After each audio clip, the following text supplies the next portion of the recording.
ale na balík opatrení, ktoré predstavila vláda, ktorá samozrejme zišla z volieb v koncom septembra tohto roku. Takže my sme v podstate tú prognózu museli dodatočne ešte ako keby prerábať a šiť na mieru opatreniam, ktorými sa teraz zaoberá Národná rada a ktoré následne sa odzrkadlia v rozpočte. Vývoj Slovenskej republiky v následujúcom období najzásadnejšie ovplyvňa 3 hlavné faktory. A tie budú deliť a násobiť to, s čím sa budeme stretávať. Tým prvým faktorom je slabnúca ekonomická aktivita našich obchodných partnerov. Sme malá, otvorená ekonomika a naši kľúčoví obchodní partneri, mám na mysli hlavne Nemecko, sú v problémoch z hľadiska ekonomického rastu, čo sa samozrejme ukazuje aj na našom zahraničnom obchode. Druhým faktorom je ocenenie pozitívneho vplyvu, ktorý vyplýval z dočerpania európskych štrukturálnych fondov v tomto roku. Takže to množstvo peňazí, ktoré prichádza z Bruselu ako vo forme štrukturálnych fondov alebo rôznych kompenzácií, sa neobjaví na účtoch štátnej pokladnice v ďalších rokoch, takže to je faktor, ktorý musím takisto brať do úvahy. A tým tretím, najvážnejším je vládny balíček opatrení, prijatý v súvislosti s rozpočtom, o ktorom som práve pred chvíľou hovoril. No a treba povedať, že v rámci tohto vládneho balíčka budeme vnímať, že to je zásadný vplyv na vývoj ekonomiky a rozhodnutie zamraziť ceny energií pre domácnosti. To je asi najhlavnejšie opatrenie, ktoré má najväčší vplyv. Náš pohľad na budúci vývoj sa voči jeseni zásadne mení v 2 oblastiach, a to je v oblasti vývoja inflácie a v oblasti rastu cien, a aj v oblasti dopadu na reálne príjmy ľudí a domácností u nás na Slovensku. Začnem infláciou. To je asi najzaujímavejšia vec pre vás aj vzhľadom na minulosť. Zásadné spomalenie v roku 2024 bude viac než 4-násobné. Takže ak si pozrieme očakávanú infláciu dvojcifernú v tomto roku, priemernú, vieme, že budeme končiť infláciu niekde okolo 6%, ale začínali sme vysoko niekde na 15%. A v priemere v tomto roku očakávame 11% zvýšenie cien, tak ten budúci rok by to malo byť iba 2,5%. A to už je návrat do normálu, ale o chvíľu vám poviem, že ten normál zase až tak dlho trvať nebude. Takže to je kľúčová správa, ktorá by mala naozaj potešiť všetky domácnosti. Takže to spomalenie inflácie ide na vrúb samozrejme vládnych opatrení, je to hlavne vďaka vládnym opatreniam a medzi tými opatreniami najdôležitejší vplyv má to zmrazenie regulovaných cien energií.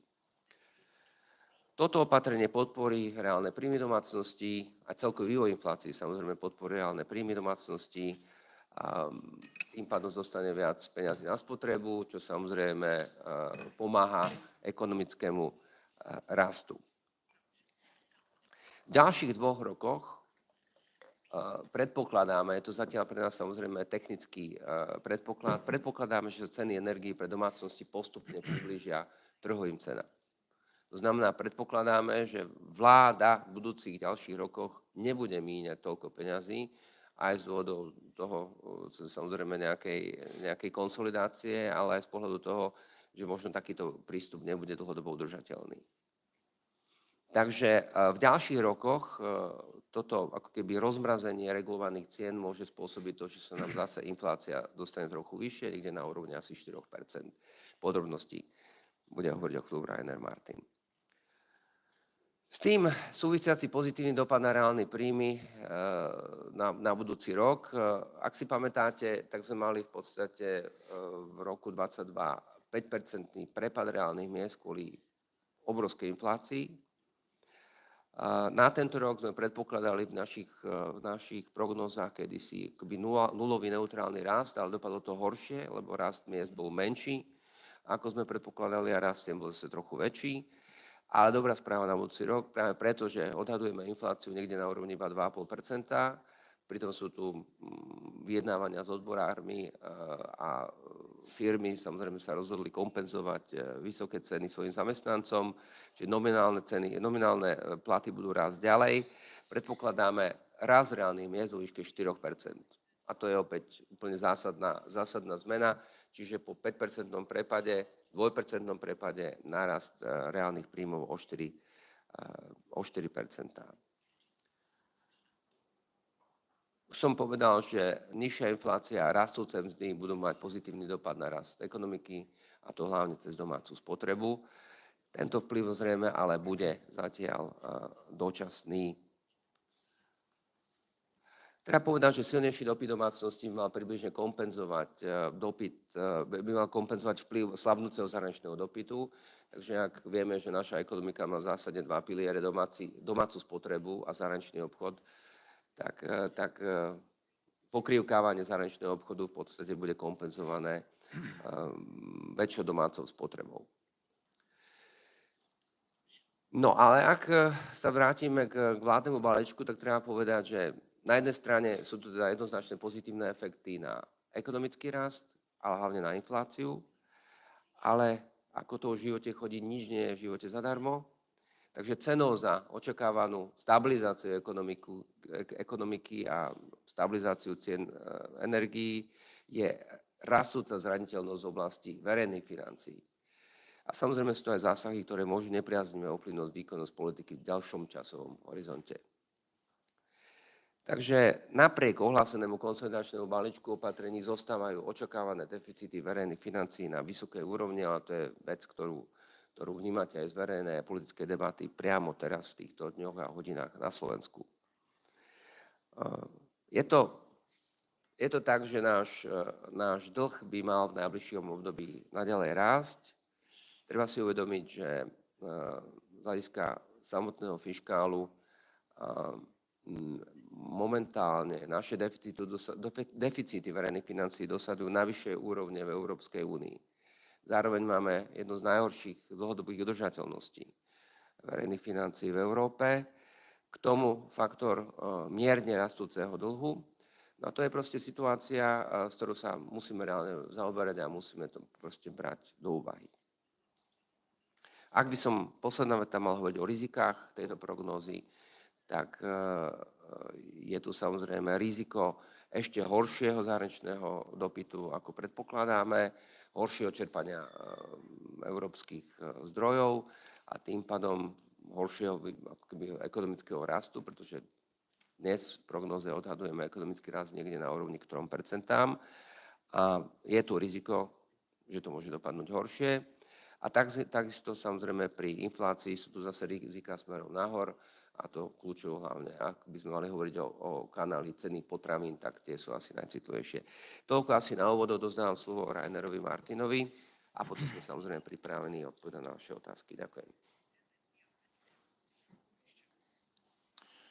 Thank you very much, Mr. Governor, and good morning from my side.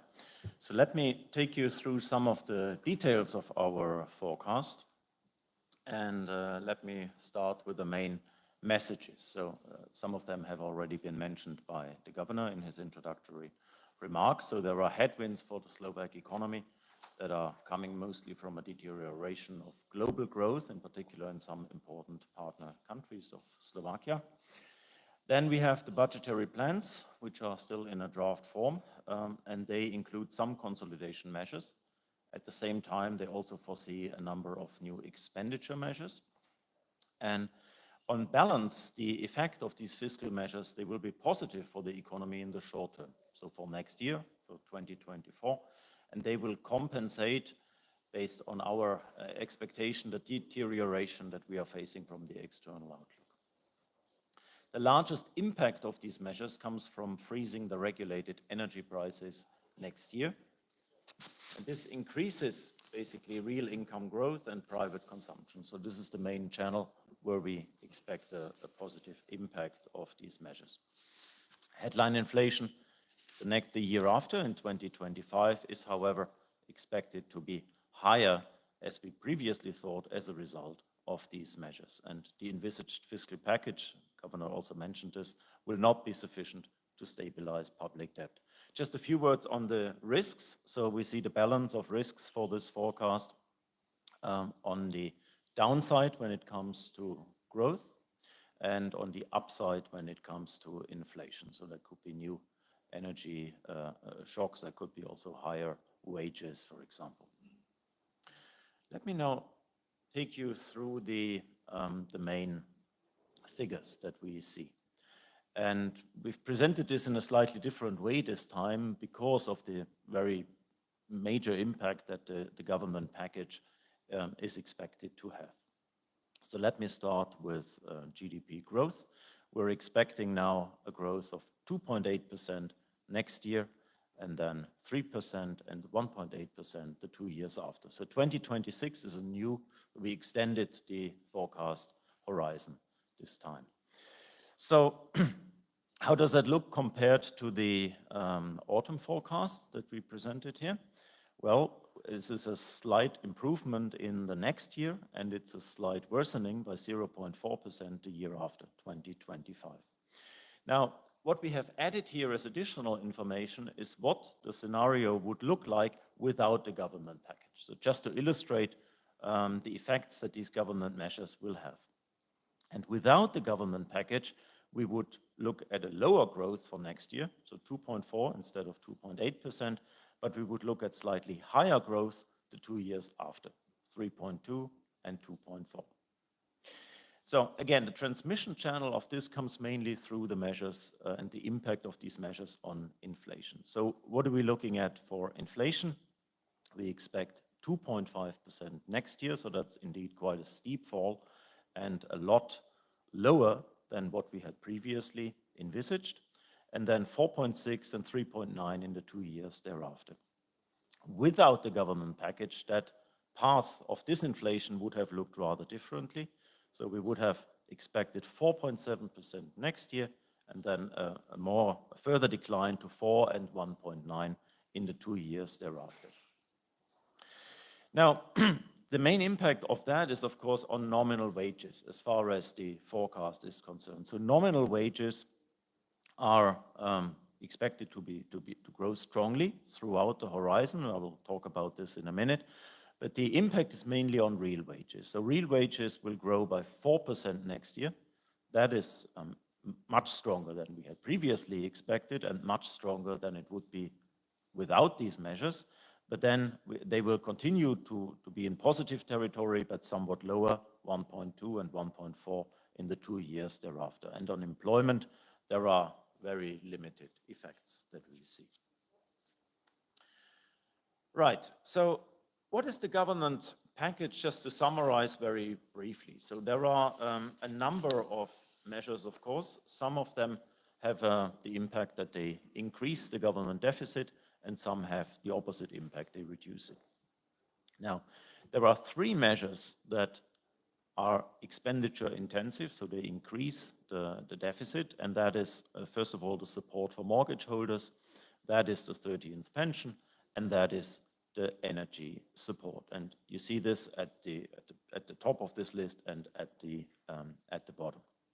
And then in between, we have a number of measures that are now suggested to reduce the deficit. So these are changes in the income tax rules, cuts in public spending, increases in healthcare contributions, a special tax for financial institutions, the so-called bank levy, and also other measures with a direct impact on inflation. And if you just do the arithmetics on these things, you see that this more or less balances each other out. But I'll get back to this when I talk about the fiscal slides in a minute. So looking at the assumptions, first of all, as usual, this is the usual start of the forecast process. Well, on foreign demand, as the governor already mentioned, we are now expecting a slightly worse picture than what we have seen. You see this on the left-hand side. The latest forecast is the winter. This is the solid line, and it is sort of gradually falling down. If you look at the territorial structure, if you look at the main trading partners, well, you see that there's basically negative figures for all of these trading partners, or almost all of them, for this year. for next year and then the 2 years after, there is a gradual recovery. And the biggest recovery that we expect in terms of the trade volume is from the other Visegrad countries and also from Germany. Looking at exchange rates and oil prices, there are very few changes, so I can be very brief here. Oil prices are expected to gradually decline and also in 2026, so the new year that we have added to the forecast. Exchange rate, there is basically no change compared to the last time. Now, looking at interest rates here, there have been some changes. So for the 3-month interest rates, these are now expected to be somewhat lower in 2025, actually starting already in 2024 than what we previously thought. So the 16 basis points by the end of 2024 compared to the last forecast that we have. The long-term rates, they are stable as previously expected, so there is pretty much no change here. But of course, they are a lot higher than what was expected a year ago. But this is no news. This is something that we had also in the past. So much for the assumptions. Let me then go to inflation.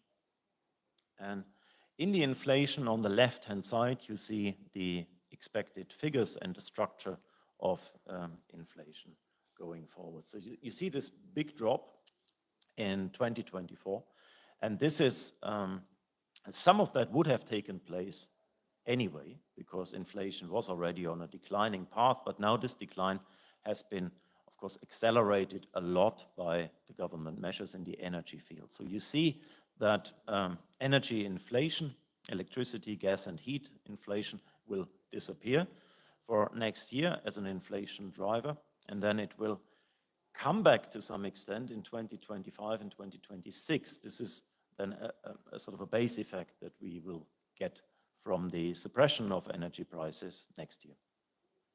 Maybe one point also to flag, if you look at food price developments, there is a lot less happening than what we saw this year and last year, where food prices were a big driver. The chart on the right-hand side, well, that just gives you the changes compared to our last forecast, and you see the same picture. These changes are really driven by the energy price component. Let me then turn to growth.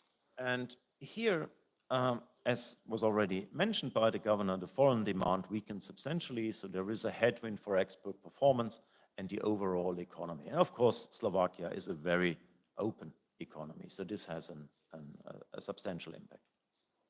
Now, for next year, the public support from the government package will overcompensate the negative impact coming from these external developments.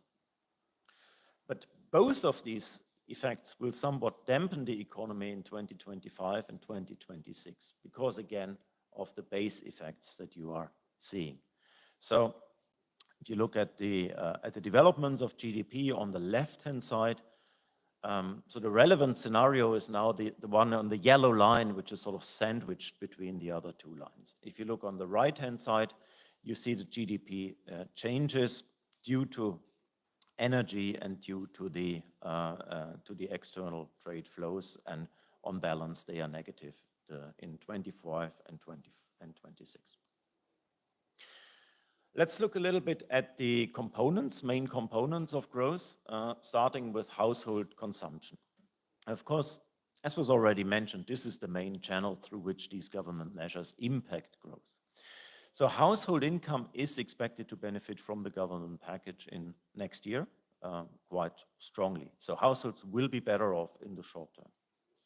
Now, part of the rise of these real incomes through the reduction of inflation is, however, also expected to go to the savings rate. So it's not our assumption in this forecast that all of it goes to consumption. Some of it will go to consumption, some of it will go into savings.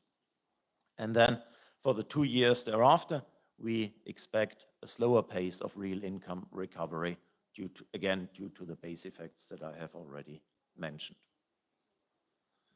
Let me then turn to the EU fund use, and here we see a very interesting pattern that the government was also mentioning before, so we called it here the EU fund cycle. So there are two clear spikes in this chart in 2015 15 and this year, where the absorption was a lot because the program periods came to an end. So we are expecting a lot less over the next 3 years when new programs are onboarded. So back to the period that we had before 2023. Employment. So here we have a slight deterioration of the outlook, but really only a slight deterioration. So we expect employment to rise throughout the forecast horizon, so by 0.4 and 0.3 the next 2 years, and then on balance at 2026. Slight revision downward for next year, slight revision upward for 2026. Now, if you look at 2026 and you look at the labor market forecast, the domestic resources for the labor market will be largely depleted. So further employment growth, if any, would then need to come basically from foreign labor. Turning to wages, we see strong wage growth throughout the forecast horizon. Next year, 6.9, and then slight deceleration, 5.8 and 5.2 the 2 years thereafter. So this is a bit slower than we expected, and also last time I think we reduced our wage forecast a little bit. So basically the main reason for this is that firms appear to be cautious with their wage increases. This is probably a result of the still continued high uncertainty for global developments and general economic uncertainty among employers. The bigger news this time, again, is what is happening to real wages as a result of the inflation pattern. And this is the chart that you see on the right-hand side. So here you have, and this is, first of all, this is of course a very good news, you have positive real wage growth throughout the forecast horizon, and you'll have a particularly strong real wage growth next year, even stronger as a result of the measures. And then the 2 years thereafter, again, due to the base effects that I mentioned already, there will be a reduction, a slight reduction, but still clearly in positive territory, and that is positive news. Okay, then let me come finally to the fiscal outlook, where we have 3 slides, and then we can open up for questions. So first of all, what is the overall budget deficit? So this is no news. So in 2023, it will almost triple compared to what we had in the past. So we expect it to peak next year and then to have a gradual decrease over the forecast horizon. Now, there are different figures around as to when the peak will be, whether it will be this year or whether it will be next year. And this is basically due to some uncertainty about how EU support for energy can be accounted, whether it has to be accounted this year or whether it has to be accounted next year or whether it can be split. So this is something that is still open, and there are different views about this, but on economic substance, it doesn't really matter, quite frankly. So the important point is that we are seeing more or less a stable deficit picture this year and next, maybe with slight increase or slight decline. And then we see a clear but moderate deceleration of the deficit the 2 years after. So in 2025 and 2026, there is a declining path. And that is, I think, the main news really that we are seeing here. So this goes into a little bit more detail, just a little bit. On the left-hand side, you have a sort of a waterfall chart, which shows you which measures increase the deficit and which measures decrease the deficit. But essentially, this is what I presented already at the beginning. So I would like to be very, very brief here. On the right-hand side, this chart shows you to what extent the fiscal policy is expansionary or whether it is restrictive. And we see an expansionary fiscal policy this year very strongly, also next year less strongly, and then we see moderate restrictive fiscal policy the 2 years thereafter. My last slide is on the debt path. So the government measures as we see them at the moment will will reduce the expected path of debt by 1.4% at the end of the forecast horizon. So instead of 61.7, what would be without the government measures, we are expecting debt to be at 60.3% in 2026. This is the good news. The bad news is that the debt path will still increase. So you see an increasing trend here, more gradual than what we would have expected otherwise, but it's still increasing. And on that I would close. Thank you very much. Thank you very much, ďakujem pekne. A teraz je priestor pre vaše otázky. Nech sa páči. RTVS. Dobrý deň, prajem Tománek RTVS. Kde vidíte 10-ročný výnos slovenských štátnych dlhopisov na budúci rok?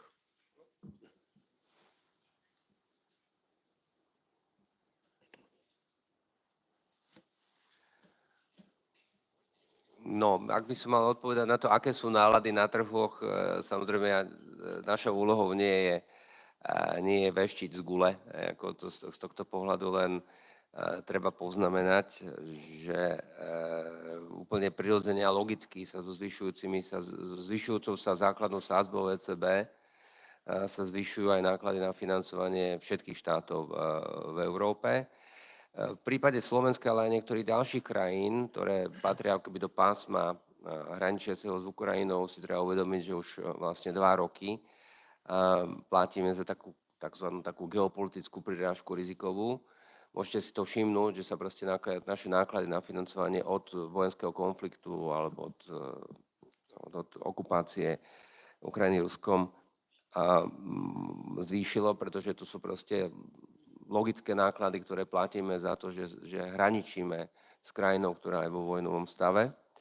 No a tým druhým faktorom je samozrejme aj stav verejných financií ako takých. Takže tie náklady sú vyššie. Tak ako predtým sme ako krajina benefitovali zo záporných sadzieb a možno si pamätáte, že Slovensko sa financovalo aj na 10 rokov dopredu so zápornou sadzbou, tak táto science fiction je navždy preč a všetko ostatné súvisí samozrejme aj so sadzbou, ktorú budeme mať z hľadiska ECB. Takže ak sa ma pýtate, koľko budeme platiť Slovensko za svoje dlhopisy emitované napríklad v druhej polovici budúceho roku, to by som vám musel zároveň odpovedať na otázku, aké budú základné sadzby, a na túto otázku vám neodpoviem, pretože na ňu ani odpovedať nemôžem. Takže toľko to asi. Ešte mám jednu otázku k konsolidácii. Aká je vaša teda interpretácia, respektíve pohľad na vec? Považujete za konsolidáciu znižovanie nominálneho deficitu, alebo treba teda z dlhodobého hľadiska znižovať ten štrukturálny? Z dlhodobého určite štrukturálny. Ale vysvetlíte ľuďom, čo znamená štrukturálny deficit. To určite nie je proste triviálna, banálna vec. Zopakujem to, čo som povedal. Máme problém a treba si to proste priznať. Máme najhorší nominálny deficit v Európe, máme najhoršiu dlhodobú udržateľnosť verejných financií v Európe a máme dlh niekde na hranici maastrichtských kritérií. A viete, každému v živote sa môže stať, že sa stane najhorším v niečom. Ale je úplne prirodzená ľudská vlastnosť, že nikto nechce byť najhorším dlho, alebo chce sa proste dostať niekde do stredu peletónu. A myslím si, že by to mala byť aj úplne prirodzená snaha každej krajiny, lebo samozrejme, ak sa dlho ocitnete na takomto rebríčku na konci, tak to vytvára isté riziká na proste základné fungovanie štátu ako takého. Zatiaľ, ak by ste sa ma pýtali na to, ako vidím vlastne schopnosť, možnosť financovania, nevidíme tam žiadne zásadné problémy. Dokonca vám poviem ešte viac, my v podstate práve kvôli tej geopolitickej prirážke sme sa financovali na úrovni, ktorý zodpovedal nižšiemu ratingu, ako sme v skutočnosti mali. Čiže financovali sme sa za náklady trojbečkových krajín, aké sme mali ačkový rating. Takže ja sa nepridám do tej skupiny ako keby proste kritikov, ktorí teraz sa niekedy veľmi nezodpovedne pohrávajú so slovíčkami, ako je bankrot a podobne. Toto proste nie je reálny scenár. Pravdou je ale jedna vec, že my nemáme rezervy na nejaké vytvorené rezervy na to, ak prídu nejaké horšie veci. A po posledných 10 rokov sme proste svedkami neuveriteľných kríz Takže my na ďalšiu takúto krízu momentálne nemáme vytvárané rezervy.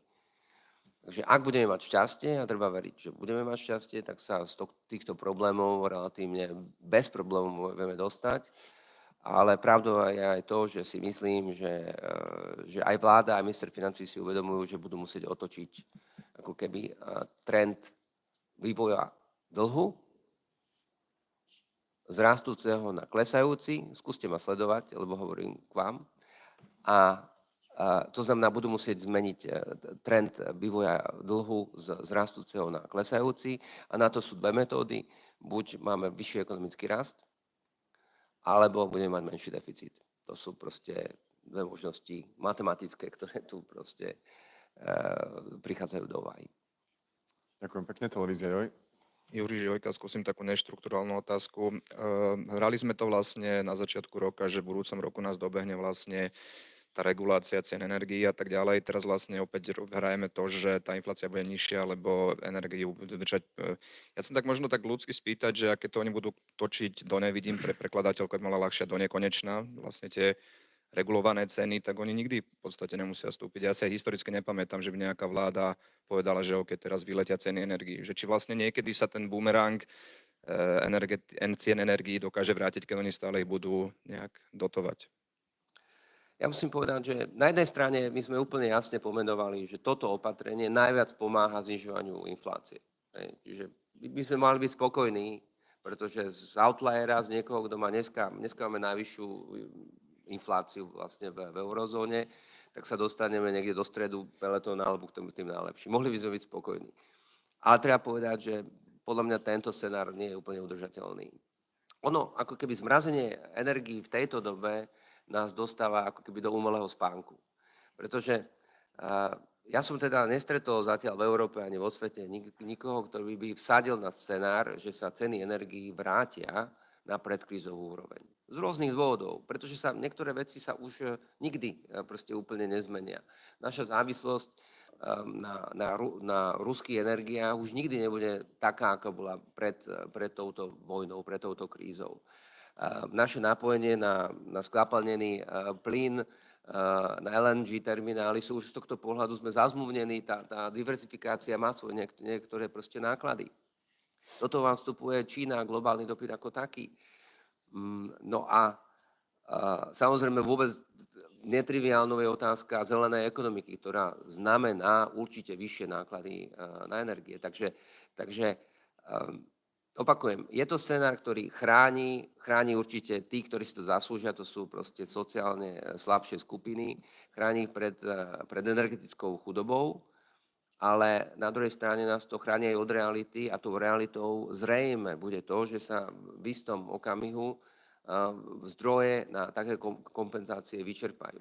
A ak by som mal povedať ešte k tomu nejaký komentár, tak ak by sme sa mali pozastaviť na tom, že tento model zmrazenia vlastne jednak nás žiadnym spôsobom nemotivuje k šetreniu, to je asi najväčší problém, no a potom je sociálne neadresné, pretože to zmrazenie pre domácnosti znamená zmrazenie pre všetky príjmové skupiny a viete, že to ani nie je fér a hlavne momentálne na to nemáme. Takže myslím si, odpovedám trochu dlho na vašu otázku, že vláda alebo vlády budú musieť postupne zreálniť ceny energií a to postupným zdražovaním.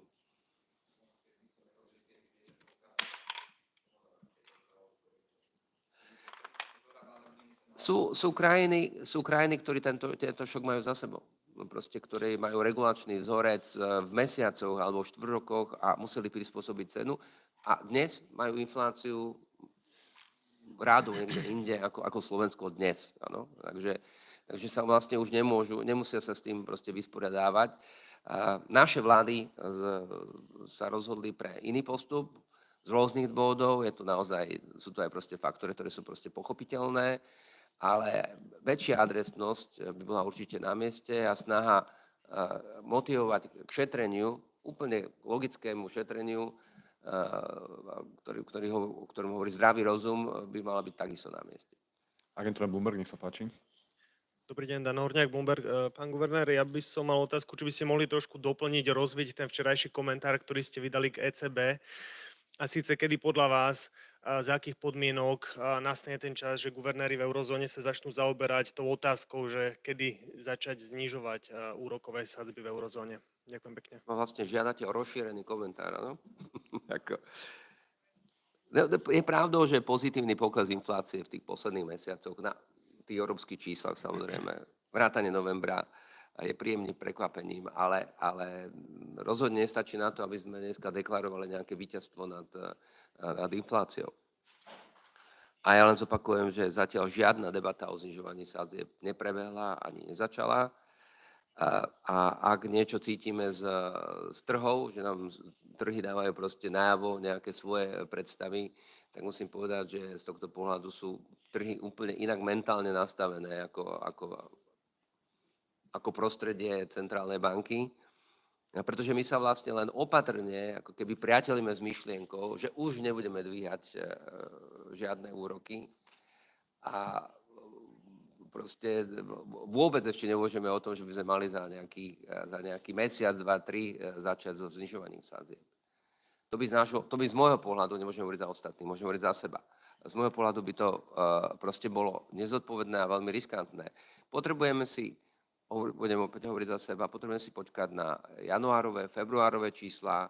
To sú mesiace vo všetkých krajinách eurozóny, ktoré zo sebou priazajú tzv. Také úplne automatické zvyšovania cien. Hej. Potom otázka zimy a vplyvu zimy slabej alebo silnej na ceny energií ako takých. No a toto sú proste podmienky na to, aby sme potom mohli v podstate začať uvažovať o tom, že zmeníme kurz. Takže obozretnosť a chladná hlava. Toto je v podstate asi taká základný atribút, s ktorým sme sa chceli momentálne pracovať. Televízia Markíza, nech sa páči. Tomáš Valacký, televízia Markíza. Spomínali ste, že budúci rok čakáte naďalej svižný rast miest a vďaka spomaleniu inflácie tým pádom aj reálne vysoký rast reálnych miest. Viete odhadnúť, v ktorých odvetviach, alebo aspoň či to bude súkromný alebo verejný sektor, očakávate ten vyšší rast nominálny alebo relatívne vysoký rast nominálnych miest? Či to bude priemysel, stavebníctvo alebo školstvo? Odpovieme obaja. V verejnom sektore je rozhodnutie vlády zmraziť v podstate platy, ale zmraziť po 14% náraste, takže z tohto to treba brať do úvahy. V súkromnom sektore to upresní Rainer, ale chcem nás upozorniť na jeden fakt, ktorý bol aj v prezentácii, a to je akoby vyčerpanosť nášho trhu práce. My momentálne evidujeme asi 100 000 zahraničných pracovníkov na Slovensku, a odhadujeme, že rast zamestnanosti z vnútorných zdrojov sa nám zastaví v roku 2026. Takže z tohto pohľadu jedna z vládnych priorít, ktorú som zaznamenal, je naozaj akoby premyslený, legálny prílev pracovných síl je v podstate nevyhnutnosť. Ak máme ďalej rásť, ak máme rásť naša ekonomika, platy, mzdy, životná úroveň. To je proste fakt, na ktorý si musíme proste zvyknúť a nie je to úplne jednoduchá vec na Slovensku z hľadiska svojho takého kultúrneho vnímania zahraničnej pracovnej sily ako takej. A s tým samozrejme súvisí aj rast miesta. Prosím, Rainer. Please.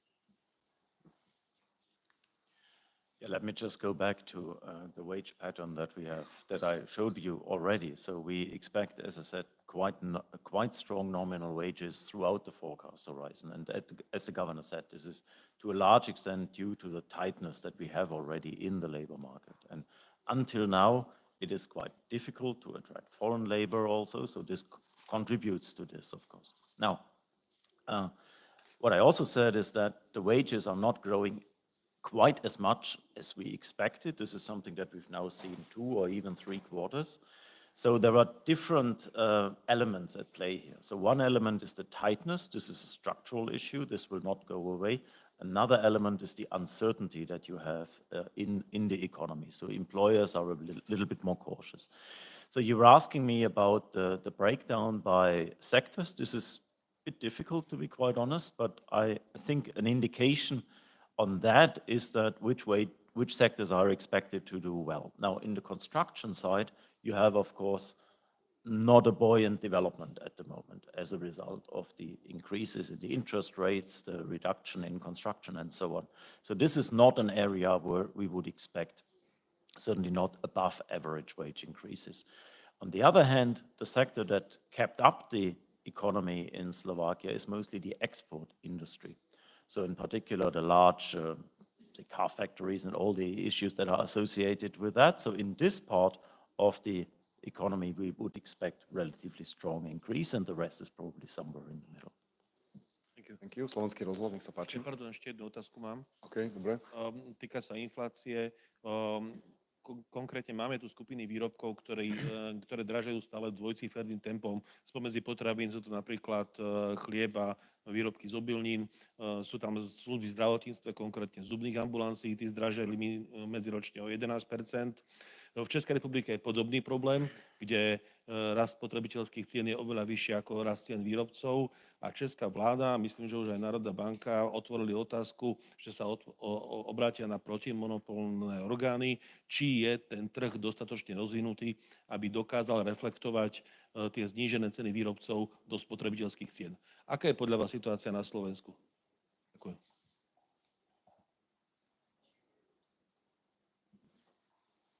No, Slovensko oproti Českej republike, ale aj mnohým ďalším samozrejme trpí ešte väčším problémom s konkurenciou. Takže z tohto pohľadu to sú proste faktory, ktoré vplývali na index cien na Slovensku trvale.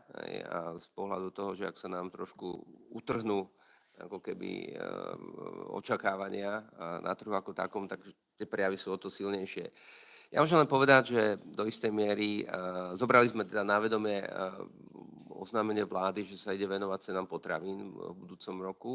A na to sú rôzne analýzy, to znamená, my všetci považujú za najväčších výnikov obchod.